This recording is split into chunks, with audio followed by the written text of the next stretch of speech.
Some of the things that worry parents the most are actually signs that everything is going right. But most people don't see it that way. Because when a baby cries too much, or gets frustrated, or seems too attached, it's easy to assume something is wrong, that something needs to be fixed, that something isn't working. But what if those moments, the ones that feel uncomfortable, are not problems at all? What if they're signals that your baby is developing exactly as they should? Now imagine this. Your baby starts crying, and nothing seems obviously wrong. They've eaten, they're clean, they're safe, and yet they're still upset. And in that moment, your instinct is to stop it, to fix it, to make it go away as quickly as possible. But what if that moment is actually doing something important, something you can't see but is happening anyway? And this is where most people misunderstand what they're looking at, because they're focusing on the surface, the behavior, the reaction. But underneath, there's something else happening, something that doesn't look obvious, but matters much more. So in this video, we're going to look at 5 things your baby does that might worry you, but are actually signs of healthy development. Not in theory, but in real, everyday moments. And the first one is something almost every parent tries to stop. The first one is something almost every parent tries to stop as quickly as possible. Crying. Not the kind that has a clear reason, not when they're hungry or tired or uncomfortable, but the kind that seems to come out of nowhere, the kind that makes you think, something must be wrong. Now imagine this. You've checked everything. They've eaten, they're clean, they're safe. You're right there, and still, they cry. Not just for a few seconds, but long enough to make you uncomfortable, long enough to make you feel like you need to fix it. And so you try. You pick them up, you rock them, you distract them, you move from one thing to another, trying to make the feeling go away. Because from the outside, it looks like something negative, something that shouldn't be happening. But here's what most people don't realize. Not all crying is a problem. Some crying is part of a process, because your baby isn't just reacting to the moment. They're processing what they're experiencing, the sounds, the sensations, the changes, everything they're taking in throughout the day.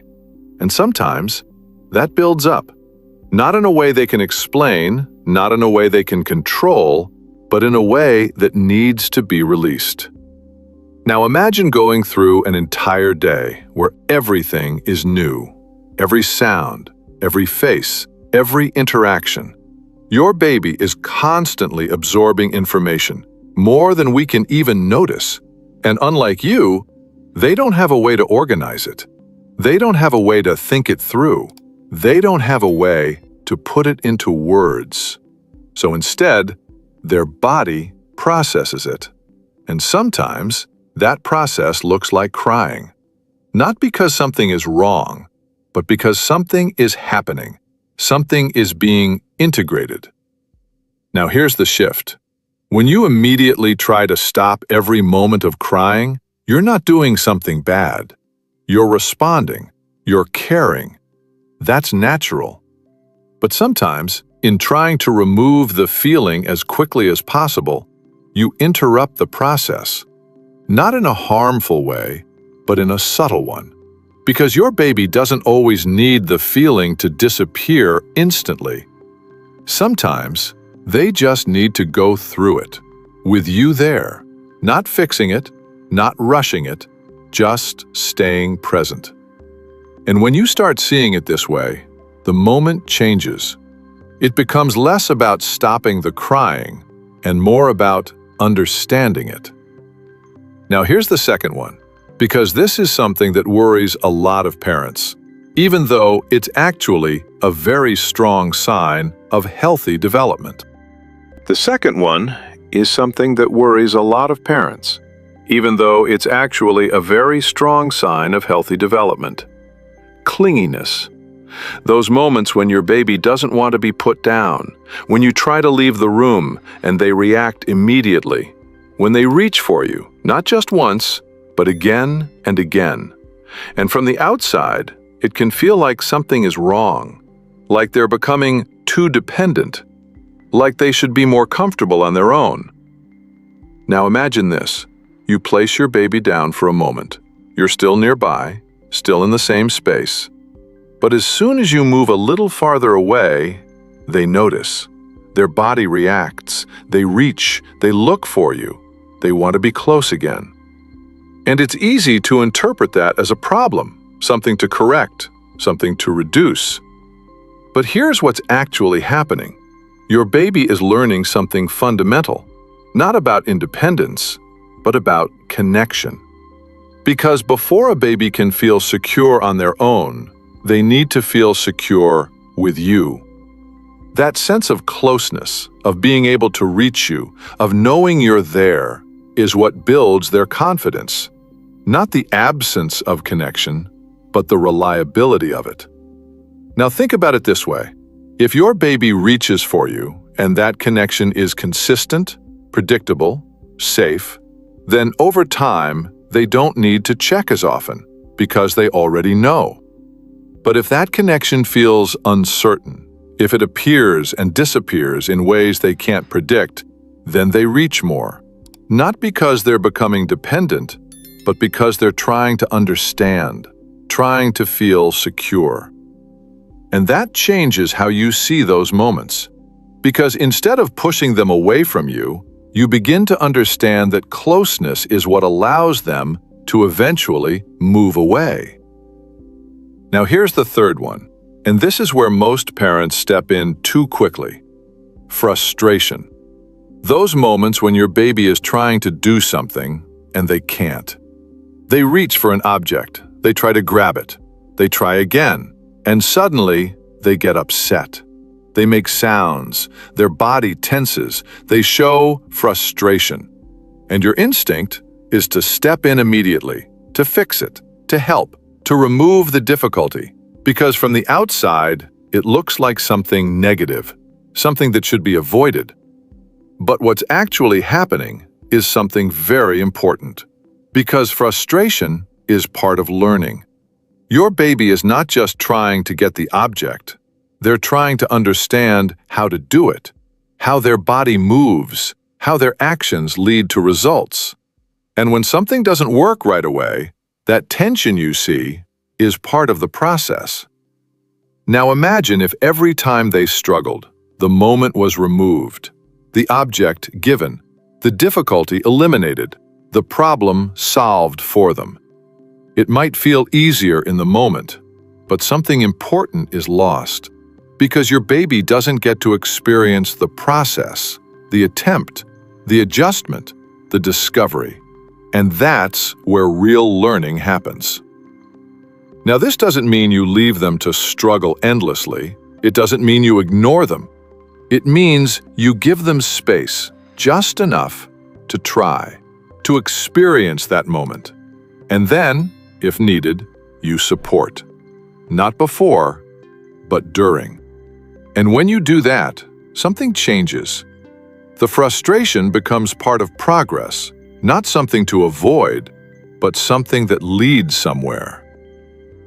Now here's the fourth one, because this one looks small, but it says a lot about how your baby is beginning to understand the world. The fourth one is something that can easily be misunderstood, because it looks like your baby isn't paying attention. Like nothing really holds their focus, like they're constantly distracted. You show them a toy, they look at it, they engage, and then just seconds later, they turn away. You try something else, they react, and again they move on. And from the outside, it feels like their attention is too short, like they're not focusing enough, like something is missing. But that's not what's happening. Because your baby is not meant to focus the way you do. They're not designed to stay on one thing for long periods of time, at least not yet. They're exploring, scanning, taking in as much as they can from the world around them. Now imagine experiencing everything for the first time. Every sound, every movement, every object, every face. Your baby is not trying to stay focused on one thing. They're trying to understand everything. And to do that, they need to shift their attention again and again and again. Because each small interaction adds something new, a different texture, a new sound, a new response, a new pattern. And those quick shifts are not a lack of attention.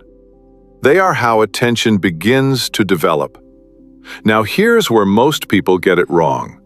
They try to hold the baby's attention, to make them focus longer, to keep them on one thing. But when you do that, you're working against their natural process. Because attention doesn't grow by forcing it.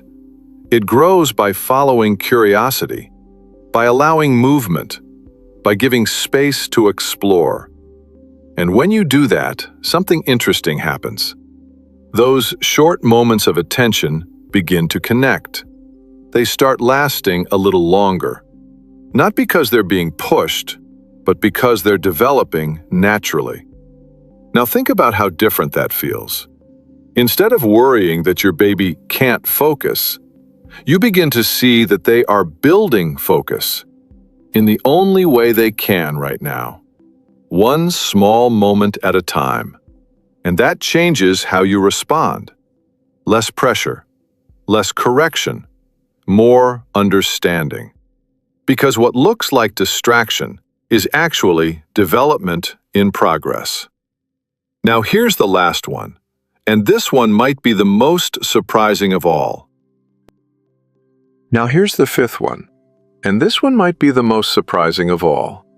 It's when your baby repeats the same action over and over again. They drop the same object. You pick it up, they drop it again. You pick it up again, and the exact same thing happens. At some point, it feels like nothing new is happening, like they're just repeating something without purpose. And it's easy to think, they're just playing. But here's what's really going on. Your baby is running an experiment, not once, but multiple times. Because they're not just learning that something happens, they're learning that it happens consistently. If I do this, then this happens. And when that pattern repeats, it becomes predictable, understandable, reliable. Now imagine how important that is. Because this is how your baby begins to understand cause and effect. Not through explanation, but through experience, through repetition. Now think about it differently.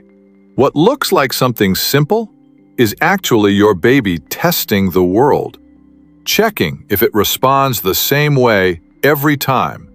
And when it does, they begin to trust it. They begin to understand it.